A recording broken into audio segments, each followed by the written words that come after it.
கந்தா கடம்பா திருமுருகையா சிவகார்த்திகேயா மால்மருகா செந்தமிழில் திருப்புகழ் பாடி நின்றால் மனம் இஞ்சிடும் இன்பம் விளையுதையா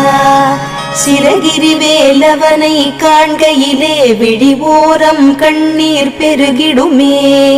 கந்த சஷ்டி கவச்சம் போதுவோர்க்கு கந்தன் கருணை என்றும் துணை வருமே பங்குனி உத்திர நாளினிலே உனை நினைந்தே காவடி சுமந்து வந்தோம்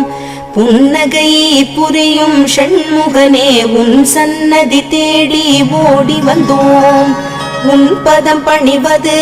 என் தவமே என் மனதில் நிறைந்திடும் உன் முகமே ஷண்முக பிரிய குஹ குரு சரவணனே வந்தே இன்னருளை தர வேண்டும் தென்பழனி மலையில் ஆண்டி முகம் சென்னிமலை